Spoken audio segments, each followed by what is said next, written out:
This episode of UK Low Carb Podcast is sponsored by Deliciously Guilt-Free. Enjoy the show. Hello, everyone, and welcome to UK Low Carb. This is a podcast where we share individual stories. They're those N=1 stories about people like you and I who are living a low carb and keto way of life, not just in the UK, but also around the world. I'm your host, Dan Grief, and I believe that change comes from grassroots movements for change and that we can be the change we want to see in the world. Now, today's a really exciting episode, and I'm going to be joined in a moment by Sugar Free Natalie, who you might know from YouTube. But before I do, I've got a quick review just to share with you first. And this one was left for me. If you go into, I suppose it's Apple Podcasts. I don't know if you can do it on any other platforms. You can actually leave a little message in there and I'll read it on the show. So this one, it's a bit embarrassing because Natalie's actually here listening to this. So I'm talking about myself. Please don't judge too much. This is a 5-star review. Excellent podcast. Dan Grief is a wonderful podcaster. He's easy to listen to as he speaks clearly. There's a warmth in his voice and the tone and speed of his speech are perfect for broadcasting. Okay. I didn't realize that would be quite that awkward to have somebody here while reading that. But thank you to this person who's left this review. They carry on to say the podcast is interesting, inspirational and entertaining. The content is evidence-based and the guests are always well-informed. By listening to the podcast, I've been introduced, signposted to experts and authors, and as a consequence, I've read more widely about the subject. Dan is a superb interviewer. I just want to say this is not my mum leaving this. I just want to guarantee that. Dan is a superb interviewer and he allows his guests to speak. His questions are relevant and his personal anecdotes and experiences add to enjoyment of listening. The main matter of the podcast is serious. The message about how low carb can be life-changing for listeners. Thank you, Dan. And that's from Jess at 11. Woo! Okay, well, thank you for that, Jess. I've never read such a lovely review of me personally, so I really appreciate that. Now, I just want to tell you a bit about what we're going to be talking about today. So I'm actually joined by a very special person, and that's Natalie. And you probably know her as Sugar Free Natalie because she's got her own YouTube channel, which has been running for a little while now. And I thought it'd be really good to get her perspective because quite often when it comes to low carb stories, especially on this show, we have quite a lot of people who have experienced metabolic health syndrome issues. And then because of that, they've come to change their lives in some way. Maybe they've had to reverse their diabetes. Maybe they've had to lose body fat. It could be a number of things. But Natalie, on the other hand, is, I'm going to say I'm really old now, but she's a younger generation to me. She's a younger person who's changing her own health by appreciating that actually this is probably the way that she works and it's probably a healthier way to be for all of us. So I thought it'd be a very unique angle. So I just want to say a massive welcome to UK Low Carb to you, Natalie. Hello. Thank you. Thank you for having me on. No, it's great to have you here. And I've seen your YouTube channel clips, so I know that you are kind of fairly used to being on shows and stuff. Have you done many podcasts as yet? No. This is definitely my first. Oh, there you go. Fantastic. So you've got your first podcast under your belt as well very soon. So I want to talk to you today about your story and to go through that story with you. But also, I think what I just said in the introduction there is quite interesting. The fact that you're not someone who's coming to this, with a health condition, not that I know of, you might tell me differently, but somebody who's coming to this as someone who's a bit younger, who wants to live a healthier lifestyle.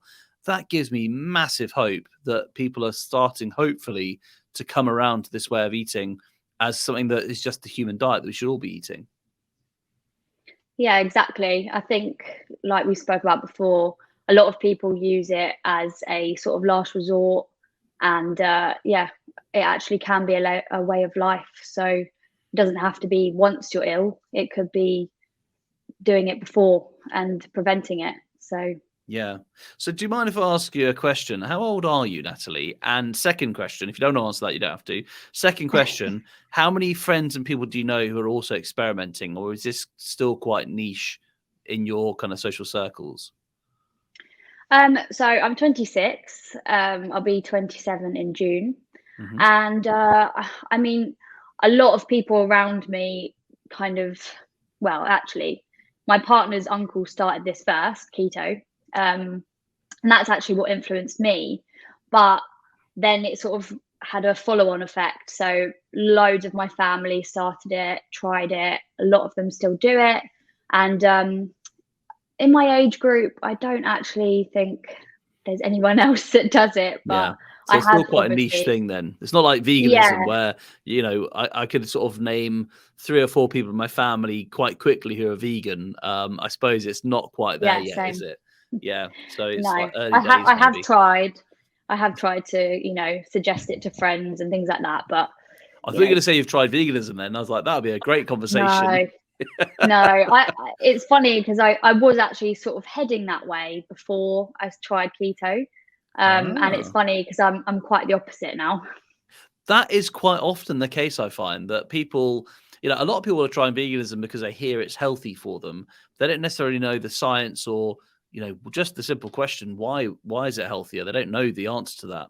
But a lot of people are trying it, aren't they? And then I think when you understand more about nutrition, you suddenly realize, well, I realize it must be very hard to get healthy, as good as meat or fish protein eating a Mm, vegan way. And I just don't know.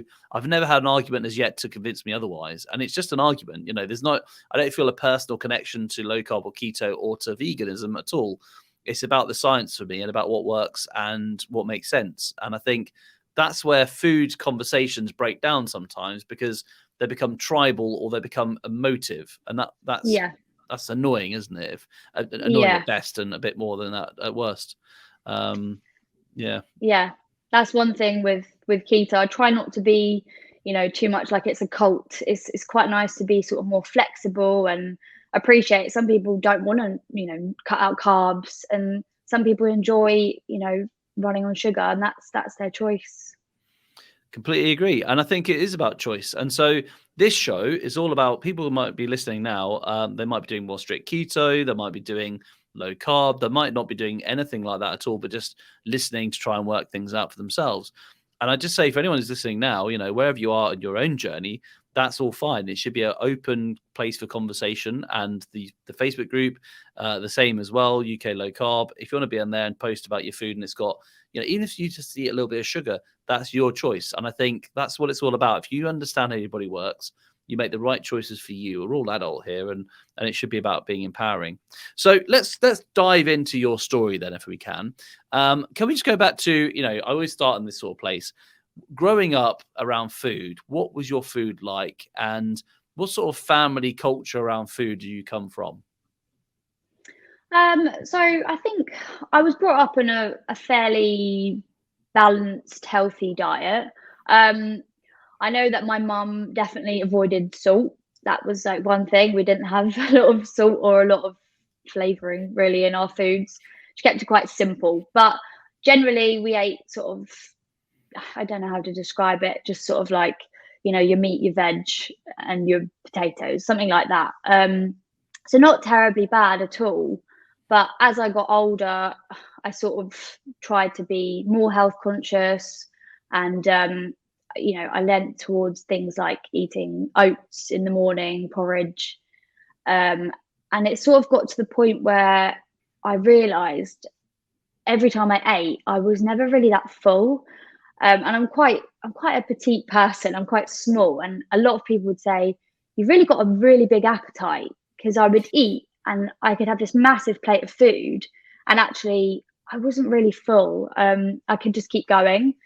So I think I've, come to think now it must have been that my blood sugar was going up, and also I probably wasn't eating enough protein, because I know that can definitely it satiates you more, doesn't it? So Oh, for sure it does, yeah. And I find once I've got my protein sorted for the day, I am a different sort of person than if I haven't. So mm, even, and it'd be interesting what you think about this. So you know how on keto it's very much like a fat focus. I've actually found a little bit more recently cutting back on my fat a little bit and increasing my protein has been really good for me because it's meant that I mean I'm losing weight on it, which is fantastic, but also I feel like I'm just that bit fuller and I don't have that. Sometimes my stomach can feel a bit like I've had too much fat to eat, and I find that if mm. I up the protein, I feel really satiated without that kind of slight feeling of being like, well, not heartburn, but I can just feel like I'm a bit overfilled on fat sometimes. How do you find that yourself?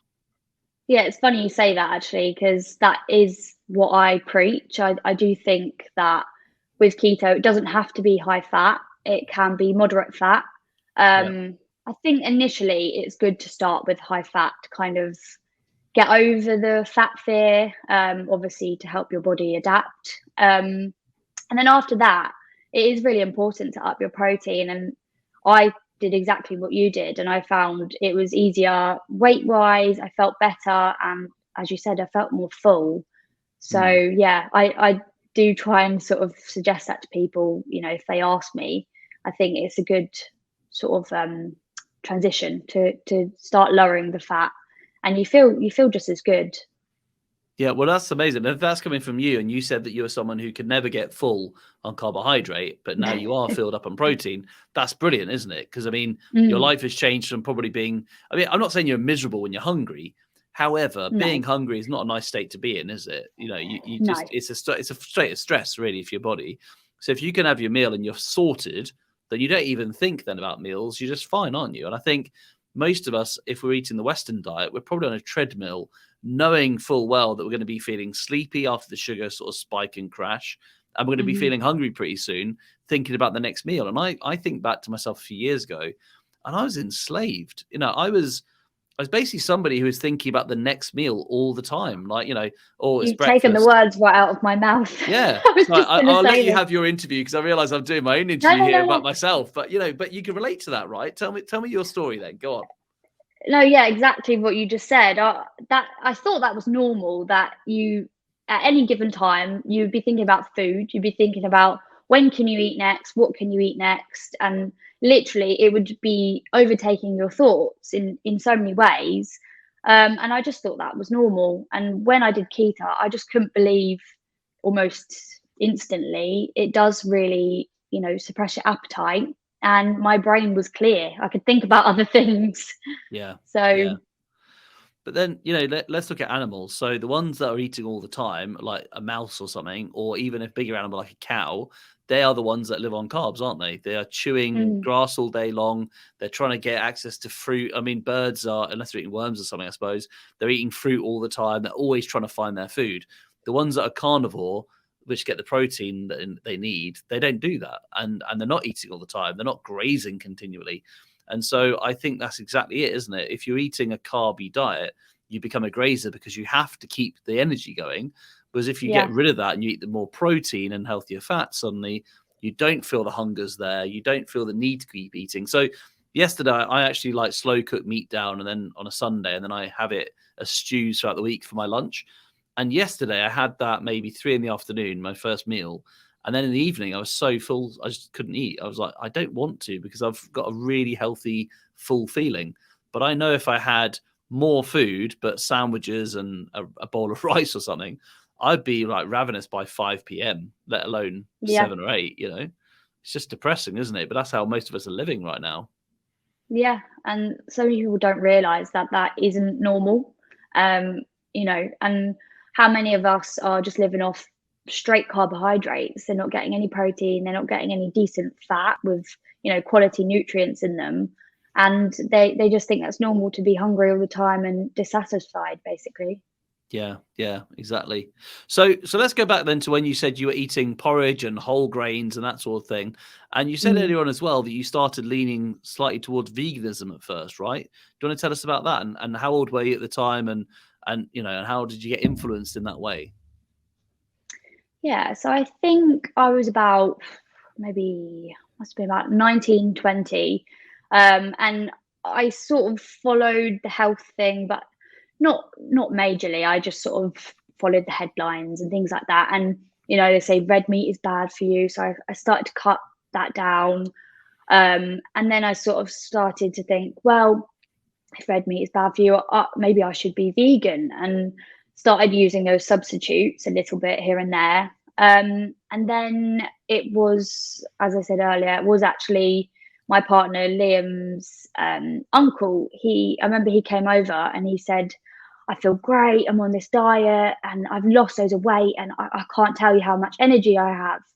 We're like, what are you doing? He said, well, I've cut out carbohydrates. And at the time, I don't even think I really understood exactly how, carbohydrates is so many things. I just sort of thought it's bread, it's pasta, but obviously it's in vegetables, it's in salad, it's in everything. And I remember saying to him, I was like, do you eat sweet potato? He's like, oh no, definitely not sweet potato. It's full of sugar. And I thought, that is just crazy. You can't, how can you not eat sweet potato? That's just so good for you. That was the sort of thing I was eating at the time.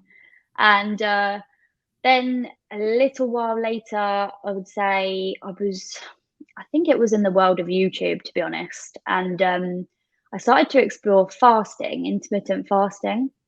And I practiced and I sort of built it up.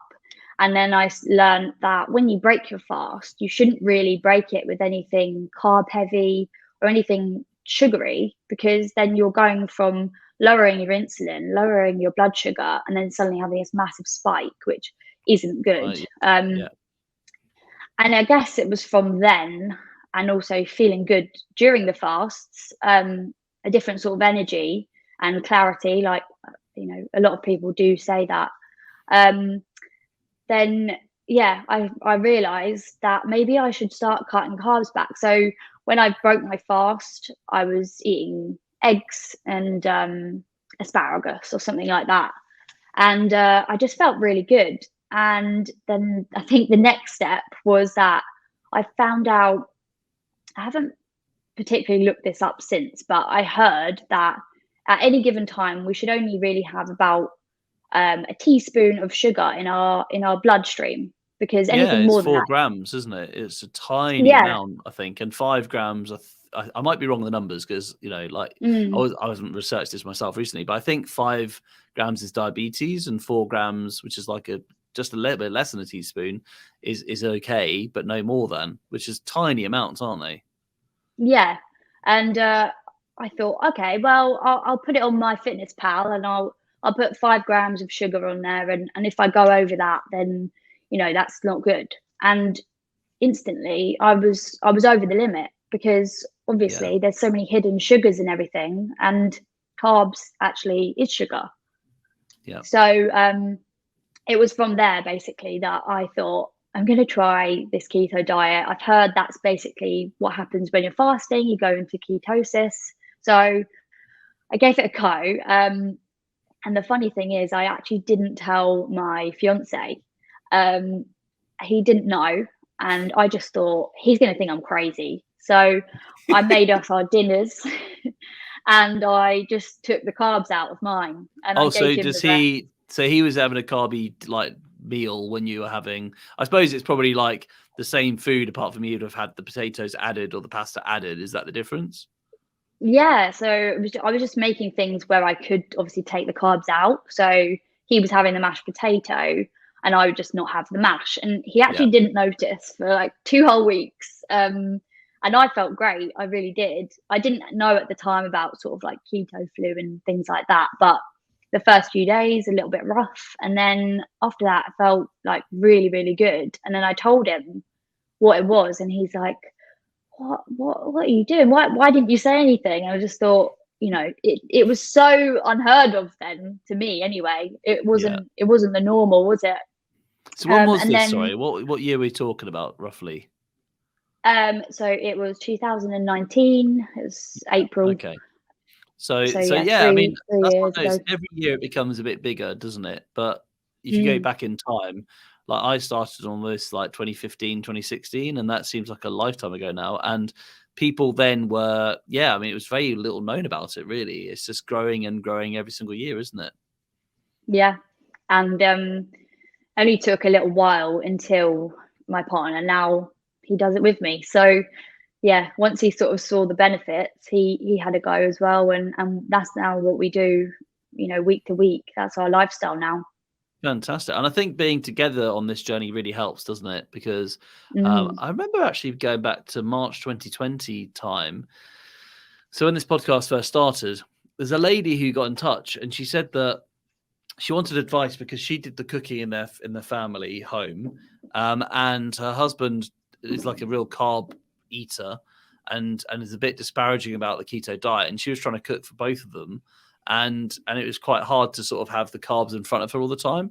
And I can sort of see that, you know, if you're cooking food that you can't eat, but you really want to in some ways, that's hard, isn't it? And I think if you're in a partnership like that where you're doing the same kind of food, makes life so much easier. Like I do the cooking in our family, and Bess, my wife, and I both do low carb, and I do a bit more keto now. And actually, I think it's easier because we're on the same page. It's simple then, much simpler. Yeah, it used to be quite hard. Yeah. Yeah, definitely. But yeah, he said he'd try it, and then I think after 2 weeks he didn't want to go back because the energy is different, and you just feel better. You don't have the same, like, the heaviness. Even your digestion is better. So well, that's what I was going to say about heartburn earlier on. I haven't had heartburn on keto, but I have had heartburn eating bread. And if I just eat a normal piece of bread now, I don't know if it's gluten in it or if it's something else in the wheat maybe, or just carbs generally. But I get like bad heartburn and stuff. And actually, I remember getting caught out a few years ago. Say caught out when I woke up with really bad heartburn, and Besma said, "What have you eaten then?" And I was like, what? She said, was it breaded in by any chance? And I'm like, oh, God, you've caught me. Because, I had really bad heartburn. And I was like, it's that predictable and obvious that when I have it, it happens. So there's clearly something here. And I kind of think, looking forwards, you might have that heartburn that morning. You might get through it.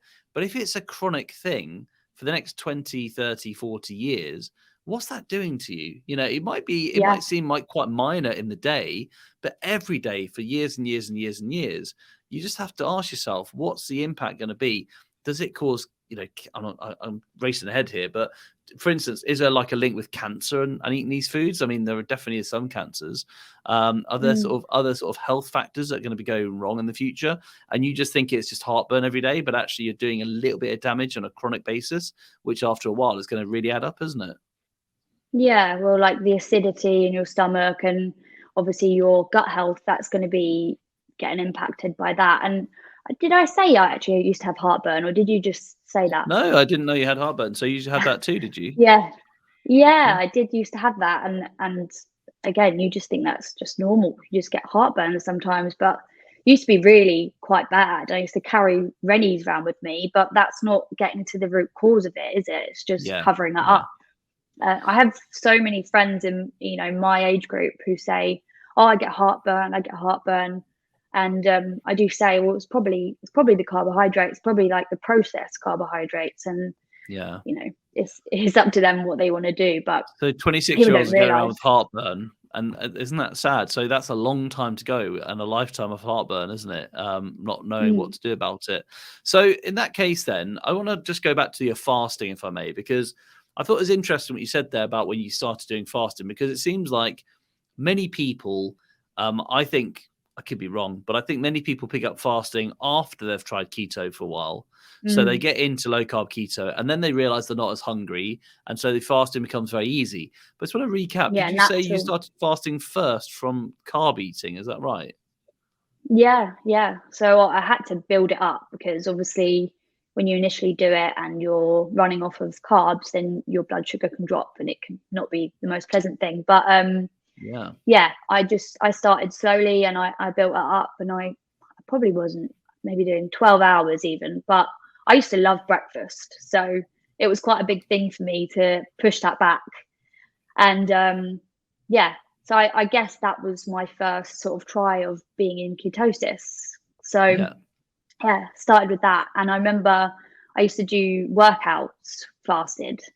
And if I ever said that to people, they'd be like, "You're crazy. You need you're you need to have energy for the workout." Yeah. And I think I actually prefer it because sometimes you eat and you work out and it just sits there and it doesn't feel good. So I actually preferred doing fasted workouts. So I started with fasting and then slowly developed into realizing that can actually be part of your lifestyle, and food can carry on. You can carry on being in ketosis when you don't have the carbs, basically. Yeah. So because you said about keto flu and you started ketosis and later just by cutting the carbs. Did you suffer at all fasting, going from carb eating to that then? I don't think so, because I did it quite slowly. Yeah. Yeah, I mean, I might have got a little bit shaky or something like that. I can't really remember, to be honest, but No, fair enough. yeah. Because I used to fast a lot when I was younger, because I was very religious growing up, and I used to give my money to charity at school, and then miss my lunch to try and like save my dinner money up for charities around the world and stuff. And I'd be eating my breakfast cereal like before going to school in the morning, then like not eating till that evening, and just feeling awful. And it's really weird Mm, how that shaped me a little bit. So when I have ended fasting a few years later, when I started doing low carb and keto, now I fast that way without even thinking about it. But it was really hard having like a belly full of carbs in the morning, or carbs the night before. Because I think that's the thing I've realized is that you're actually kind of, a lot of your health is actually the result of what you've eaten the last 12 hours, isn't it? The way you feel. yeah. And fasting from eating carbs is incredibly difficult, I find. And I'm surprised you stuck with it, because you must have struggled a little bit. Whereas now I can imagine you skipping a meal without even thinking about it. Yeah. Yeah, definitely. When family members have sort of asked for my advice, and I've said maybe start with fasting and obviously work your way into it, they've Yeah. gone hyperglycemic because they're so used to Really? having that constant sugar fix. Not terribly bad, but you can go all shaky and cold and things like that. But yeah, it's just, if you ease into it, then I think it's a kind of a good way to do it. Some people, they do fasting and keto straight away, and it's a lot to do all at once. Because I think keto is a better way into that. I think that helps, because basically your insulin levels Mm, are so high eating in the Western diet that suddenly there's nothing going in, and your insulin level crashes, and yeah. you're like, and it's just really hard on your body. And I think if you've got like high insulin all the time, trying to push sugar into your cells, and suddenly there's no more sugar coming through, like you would have a bit of a sugar crash at first. But actually, if you do keto, you kind of bring that down, and then you can Mm, fast, and it's kind of carrying on. And I find that state's really quite pleasant. It just annoys me if I eat carbs again, because I think, I was really in a good place there. But it is, the most energized I've ever been is fasting, bizarrely, because you're just burning ketones, aren't you, in the most pure sense. And it's wonderful. Actually, we're going to have a group fast very soon in March. So hopefully, if you want to join us, anyone listening, you're more than welcome to. The Wolfpack has its fast every month. But there's also, in particular, like March and April, we have longer fasts. So hopefully you can join us for that. Natalie, you're more than welcome to join us for that as well if you wish. It's yeah. anything from like 16 hours to 5 days. And I did the 5 days before, and I must admit, like, it wasn't hard. Actually, refeeding is harder, I found, than fasting, because with refeeding, you then think, oh, I can eat now. And then you go a bit crazy, and then you like have really upset stomach. But the actual fasting wasn't that hard, because if you do your preparation, your body's actually okay with it, because it's like survival mode, Mm, isn't it? It just finds a way to kind of get through that period and give you the energy to go and find food, which is what you'd have done in nature. yeah. I think the longest I've ever done is 48 hours, I think. But Yeah. yeah, I mean, It it depends it what was works it for was you. hard, but Yeah. mm, Depends what works for you. I And I just think, do. Sorry. no, I was going to say, I just think electrolytes are really important as well. Like if you supplement with Mm, electrolytes, makes the world a difference. So I've got my electrolyte tablets ready to go this time, because I'm kind of I've been there in the past where it's been painful, and I don't want to be back there, because it's not worth it. So no, anyway, what are you going to say? Sorry. no, I was just going to say, it was hard, but it definitely does sort of subside, doesn't it? And it's more in your mind than Yeah, anything. definitely. And the thought of eating is better than the reality, unfortunately. You can Mm, imagine yourself having the biggest meal ever, and then when you have it, you go, no, it's all right. So, yeah. So let's move on then. So before I get to your YouTube channel, you talked about exercise and doing your exercise routines fasted. So, and a lot of your YouTube stuff is about kind of workouts and health as well as keto, isn't it? You talk about that. So yeah. can you just talk about what sort of exercise, what sort of movement do you do now for a healthy lifestyle? Yeah, so I absolutely love weight training or resistance training. I've done that probably since I was about 18. Not consistently, but on and off. And yeah, I actually quite enjoy doing that fasted as well. But yeah, I think that resistance training is so beneficial for everybody, and you don't have to only do it to gain muscle. you can do it to lose weight. It improves your metabolism, and it's kind of gives you more of a goal rather than just thinking, I'm going to do cardio and I'm going to burn off all this fat. When actually you can have a goal of trying to gain muscle at the same time as losing fat, which is actually possible. But yeah, I love it. I really do enjoy it. And I like every time sort of pushing yourself a little bit harder. I don't really do any cardio anymore. Well, actually, I do walking, but I never go to the gym and go on a machine and run or anything like that.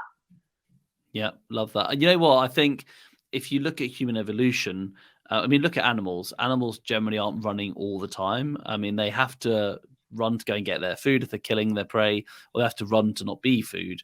But it's a weird concept we have as humans that somehow we have to go for a run every day just to kind of stay healthy, because I don't think in the past we'd have done that. That's just not how it would have worked.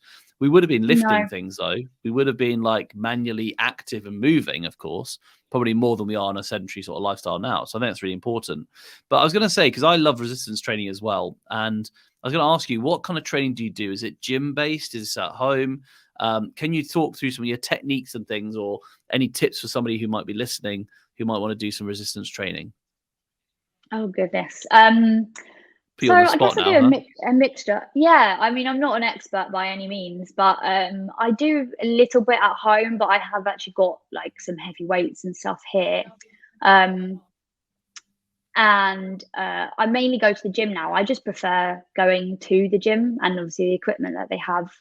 But tips wise, I think you don't have to go that heavy, especially as a beginner, but it is good to challenge yourself. I think a lot of women, they pick up the lightest weight and they think, if I do lots of reps with the lightweight, I'll lose weight. Where actually, the heavier you go, the more you're going to burn, the more calories you're going to burn. And also sticking to more, or focusing more on compound movements rather than isolation, because a lot of it is sort of small isolation, I don't know, techniques, I guess, when, we're doing like leg raises or something like that, or like donkey kickbacks, if you know what that is. No, what's that? I'm learning all these new expressions. I'm not going to demonstrate, but it's when you're just on your hands and knees and you're kicking your leg sort of up. Oh in the air like up you. behind you. Yeah. That's really hard, actually, isn't it? Even though like it's where your body is supposed to move, it's actually quite a challenge because you don't do that movement against gravity that often, do we? No, but actually, even though that will feel like it's working and it will work to some extent, that is kind of, to me anyway, I think there's so much better heavy compound movements that you can do to target that muscle that will actually be strenuous to make the muscle grow. So I don't know, I guess that's my that's tip. The thing. So just for those who don't know, so compound movements is where you're using, is it your core a bit more and more muscles in one movement together, whereas isolation is just working that little muscle targeting all the time, targeting it. So it's like doing the bicep thing and not actually like squatting, getting up, and then doing your arms. That'd be compound. Is that right? Yeah. So compound, it's more like an overall movement rather than just, like you said, targeting one specific muscle, which it does have its place, but the compound movement should be priority. And especially if you're a beginner, it's the best way to get stronger and also to grow the muscle. So that is definitely something that's helped. So when you go to the gym, then do you tend to have like a set workout each session? So do you kind of do different exercises on, I don't know, Monday, for instance, and then a Wednesday it changes to something else? Or do you do the same routine for a while and then change it up? How does that change? Yeah. So as I said, I've not been the most consistent for the longest time, but I mean, by the way, this is not a confession show. Don't worry. I'm not trying to like hear your confession and you say, I haven't been for 3 weeks. Oh, here we go. Here we go, Natalie. I haven't been for like a month either. And I find that going to the gym is getting harder and harder as my wife's PhD is being written up. But basically, I want to go back into it as soon as I can. And I think you're inspiring me here. So so I want to know what sort of, what movements do you do? So only, I guess, in the last few months, what I was going to say is that I've got a routine and I've stuck to it. And you can change it up every 4 or 6 weeks. But for me, I'm just focusing on just trying to get stronger. And every time you can add more reps, or you can, hold for longer, or you can increase the weight. And that's the progressive overload that you want. So that's my routine, I guess. And I just split it. Again, I'm not an expert, but I split it just like Monday would be upper body, where I target like chest and arms, and then Tuesday would be lower body, glutes, legs. I can't actually remember my exact split, but yeah, so I do upper and lower 2 days each, Okay. 4 days a week as an ideal. Anyway, it doesn't always happen, but that's my amazing. split.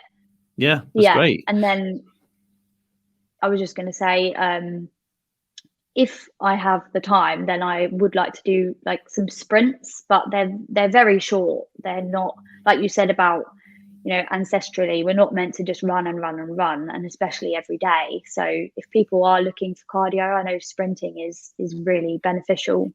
Yeah. And the thing is as well, it's always important to remember that whatever cardio you do, your body will adapt to that. So unless you're planning on doing that forever, or especially long term, then don't start unless you're sure, because if you're setting an unrealistic cardio routine, then if you stop, it's just going to go the other way. Yeah. And I think that's interesting about adaptation. You can never see yourself in the gym where you just are now. You have to realize your body will actually adapt incredibly fast, because it's survival, isn't it? It realizes, hang on a minute, that thing you just made us do was really quite difficult. I'm going to prepare myself for that next time, so it's not quite as hard as it was the first time round. And so I do find you get better and better the more you go. It's consistency, isn't it, really? Just going week in, week out, and just pushing yourself that bit more each time. Yeah, and that's the thing with why I prefer weightlifting, is that even though your body can adapt, each time you can change it a little bit, and you can make it a little bit harder without extending the session, 10, 20 minutes each time. Whereas with cardio, you would have to keep extending it in some way, or running even faster for it to be even more beneficial each time. Yeah. And actually, that's the thing as well. People quite often, I remember hearing on cardio, can get stuck into a bit of a pattern. So, you start doing maybe like a run on a running machine. It gets a bit easier. You actually get more distracted by your podcast or the video you're watching. And so you don't really track your progress. But with weights, what I like about them, and I'm actually using elastic bands at home at the moment. So those really thick, like workout bands, is that you actually think, oh, yeah, actually, that's a bit easier than it was. I'm going to make that a bit shorter, and I'm going to pull that bit more. Or if you're using weights, it's a number-based thing, isn't it? So you're like, 10 kilos was really challenging 2 months ago. Now I'm actually coping. I'm going to try 12. And just those little adaptations are really important. I think the most important thing is, though, you don't just want to overload yourself to injury. That's the thing, isn't it? And certainly I've done that before. And then you kind of realize, I've written off a few weeks now because I can't work out with that muscle. And that's the danger, isn't it? Yeah, definitely. Yeah. Okay, so let's go into your YouTube channel, because Sugar Free Natalie was it launched about a year and a half ago? When did you launch your channel? Yeah, I think it was April 2020. Oh, right. So kind of the peak kind of lockdown, the first lockdown we had, right? Yep. So it's about the same age as this podcast. Okay. So what were you doing before that then? So you're doing your like fasting and keto, but what was the thing that made you decide you wanted to do a YouTube channel? I guess it was just the fact that, to me, it was still, not that well known. And people around me would see my food and my recipes and what I was doing. And they were like, we want to know more. We want to see more. How do you do it? And yeah, they just kind of encouraged me. So obviously lockdown, we had lots more time. I just thought, I'm going to go for it. And I was pleasantly surprised, to be honest. And I noticed how much of a community there was as well, like on Instagram, especially with the keto low carb space. So that definitely helped push it and made me enjoy it as well. So it was nice to find other people that were doing the same thing. That's wonderful. And I think you're right. The community is really incredible. I mean, you probably have people, unlike my business where it's based in the UK, if you're doing something like a channel like this podcast or like your YouTube channel, it's around the world, isn't it? And people are really supportive, I find. They really are like on your side and they just like to, know that you're in the same tribe. I think it's really lovely. So Yeah. what's the idea behind your podcast, behind your YouTube channel? Was it more like about the recipes or about diary, your diary of what you're eating, or about your exercises? What was your kind of motivation to what was your kind of, what your way of making your podcasts? My YouTube. You said Your podcast. YouTube. I'm so used to about podcasts. I'm not That's there what I yet. mentioned. Yeah. Well, you're on a podcast now. What is your method of making your own YouTube? Sorry. Initially it was, I think, just recipes. I thought I'll just do loads of recipes. And one thing I noticed was I like watching YouTube myself, but one thing I noticed was there was such a lack of keto UK content. It was all American. And even though it was helpful, we don't have the same products that they have. So it was quite hard to think, well, how do I make that? Or how do I shop in my local supermarket whilst being keto? So I guess I just sort of thought there's a gap there where people need to know that you can do keto and you don't have to have all these American products. And obviously now we have a lot more products in the UK, a lot more options. So it's quite cool now. I can actually make videos about those and let people know where to find them.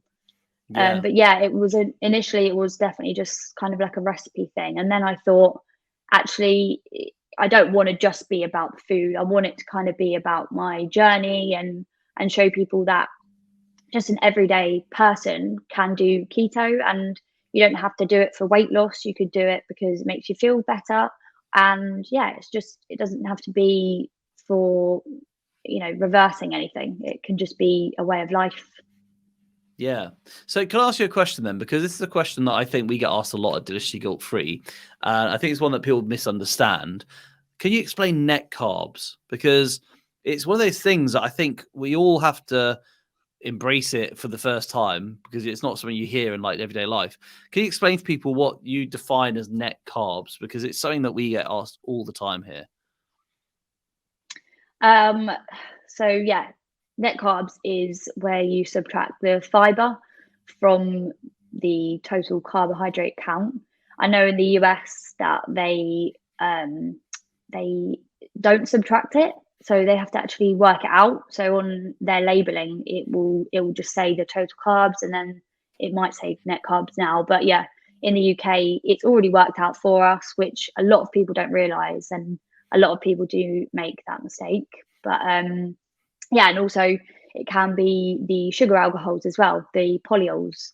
So that can be subtracted depending on which sweetener it is.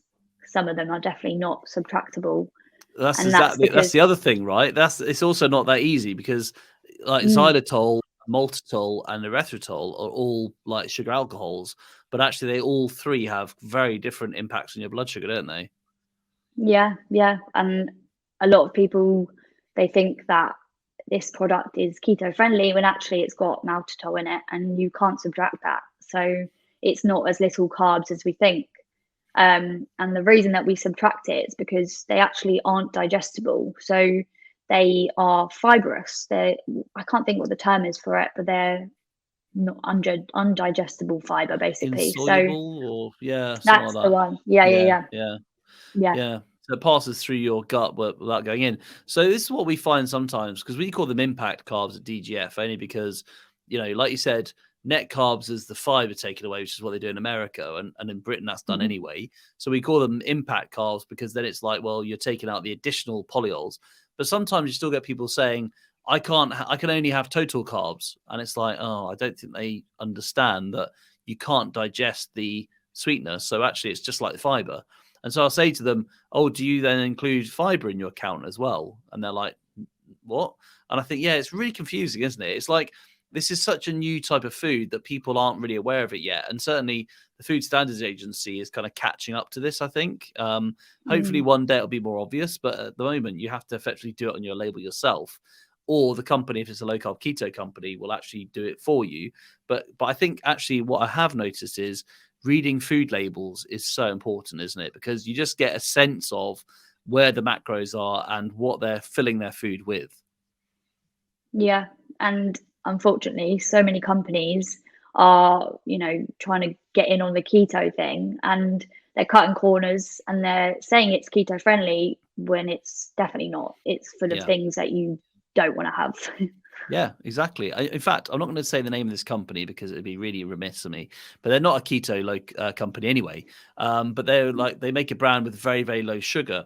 And I was looking at their food label and I was trying to think, oh, this is really interesting. So it's a sugar-free, sold as sugar-free product, but the carb content was way higher than you'd actually get in a sugary product. So they've just basically changed the carbohydrate, added carbs in there and taken away the sugar, used a bit of sweetener, but the carb content was massively high. And I was like, oh my goodness, if you just saw that on the shelf as sugar-free, you would assume that it's low carb as well, but it might not be. And then other companies might actually put nasty things in there. And you just think, what is this? Is this something I could get at home and like a supermarket myself and make myself? Sometimes they're chemicals you never even heard of before. Yeah, I've seen the same. Yeah, it says sugar free, and then it's not sugar free, and they say even like diabetic friendly, and you think, well, that's actually going to raise their blood sugar and their insulin, so that's not good. Yeah, the very opposite of friendly, huh? To all of us. So in that case then, Natalie, what is your plan for the future? So the YouTube channel has been going really well. Where do you see yourself for the next few years? It's a question that I do ask myself. I do definitely want to stay in this whole sector. I love it. I love the nutrition. I love, the community and everything like that. I'm not too sure where I want to go, but I do want to make it sort of my main focus, rather than at the moment it's unfortunately not. It's like a side thing. So I was thinking maybe a cookbook, maybe, I don't know. It's hard to know at the moment, but yeah, I definitely want to focus on it more and progress with it basically, and hopefully reach more people and help more people. Yeah, I'm not too sure. No, that's fine. You know what? In all honesty, the best things I think come from being a side hustle that is your love. Like if you love that thing, you do it for free effectively because you love doing it, then that tells you a lot about what you're interested in. And if you just keep doing that and you keep making the videos, you keep making the podcasts, if you're making a podcast, which I know you're not. So if you, whatever it is you're making, I think the more you do that, it's more like writing a little lottery ticket that something will happen from it. And I think that the perseverance you have on that is amazing. So I didn't start doing DGF until my like late mid-30s. And it was a side hustle. I was getting nothing for it. I was teaching by day and raising my family and all that stuff. But I just kept going, and I just kept doing it at nighttime and baking because I love doing it. And I think, and it comes from that sort of point of view. You have a real passion that keeps you going through those times. And then if it does come into something, and I think for you, it could very, very well do that, then it's worth it because you've got that lovely journey to get there. And it's also authentic and it's real. Whereas if somebody did something just for money, I can't imagine it'd have the same passion behind it. The making it yourself from where you are now. And that's a great thing in the age we live in. You can do that, and you can have your own, effectively got like a TV channel, haven't you? Which 10 years ago, just over 10 years ago, that would have been impossible. So it's an amazing thing to have. And I'd say just keep going until something happens, which is brilliant. And it's great already. So, that's the proof in the pudding, isn't it? Yeah. And I do genuinely feel like I have found my passion, because before that I was sort of like, well, I like health, well, I like animals, I don't really know, like I don't know what I want to do with my life. And now I think this was my thing, and when you know sort of thing. Yeah, I've definitely found the place where I can enjoy everything that I do with it. I like helping people on their journey, and I love learning about it. Especially, I was never good at science at school, but yeah, this is different. I love all the sciencey podcasts and the keto science. I literally listen to it all day long. That's great. So maybe a keto coach kind of future could be part of it too. Who knows?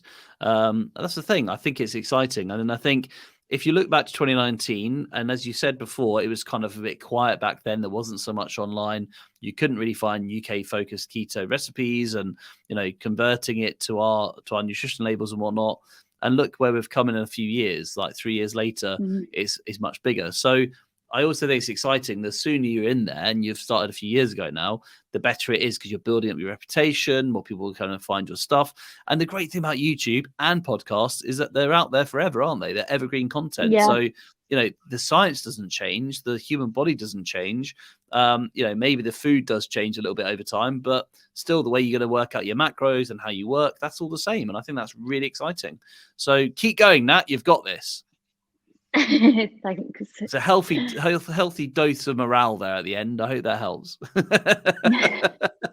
Anyway, before we go, because they're almost like an hour, which is fantastic, is there any advice or tips you'd give anyone who might be listening to this and they're new to keto and low carb and they're just interested in starting somewhere? What would you say to them? So my usual thing that I would say is just do so much research before, because you don't want to just jump into it. You'll end up falling for the smallest little thing, and make sure that you supplement with electrolytes. That's definitely the key thing when you start, because a lot of people say, well, I didn't feel very energized, or I felt really rough. I don't think it's for me. And you ask them, did you have lots of good salt? Did you supplement? Did you have electrolytes? And then you realize that's why they felt so bad. So Yeah, definitely research. Then when you research, you'll realize that you need to up your electrolytes. And as well, just don't be afraid to just Google every single thing, because that's what helped me initially. Can I have carrots on the keto diet? Can I have this on the keto diet? It's all there. And yeah, just absorb as much as you can and get prepared, and then you should be able to go ahead and enjoy it. Yeah, I love that. I think also alongside what you said about you can find the information is probably start with like cooking your own meals. Like some people don't do that, do they? They depend on, like quick snacks and things you can pick up and convenience. Yeah, exactly. And I actually think that by cooking it for yourself, you get quite a good feel for what food is. So, I remember clearly like at university and stuff, like I didn't have a clue what a carb was really. I didn't really know what vegetables were. I didn't really know what protein was, and actually when you start making your own food, you get a sense for those things and what's on your plate. And if you understand taking the carbs off, what you could put on instead, or maybe just take the carbs if you don't need anything extra, then I think starting from that point is quite nice to then work up from there, where you can then realize what's on the packet label, what else you're eating. Because that's the thing. You said it earlier on, and it's true about, going well over your sort of daily amount of sugar, because there's hidden sugar everywhere, isn't there? And actually, the more simple your food, the more you can kind of control that at first to kind of get on top of it. Yeah, that is definitely something else that I say is just keep it simple. You don't need to have all these even carb replacements and trying to mimic like a pasta dish or something like that. Just keep it simple. Eat some steak with some vegetables and some halloumi, and you will be satisfied. You'll be surprised. Like, it is filling, and it's also really nice. Yeah, really nice. I mean, in fact, I was going to say that meal sounds amazing. I'm up for that Yeah. tonight. So I'm going to go get some steaks and halloumi and a bit of a veg now. Well, Natalie, it's been a real privilege talking to you today, and I loved hearing your story. I just want to say though, keep going with the YouTube channel. It's absolutely brilliant what you're doing, and it is influencing loads and loads of people I know. And I think the thing that's really exciting is that there will be a lot of people who, in the next few years of like all ages, will be hearing more about keto and low carb. And as soon as they put in something like sugar free or keto in the UK, they're going to find you and all your advice. So that's really exciting. And I hope it just grows and grows from here on in. Oh, thank you. I hope so too. Excellent. Well, good luck with the podcast. I meant to say YouTube, got you there. And and have a great week. Speak to you soon. Thank you so much. Thank you for having me on.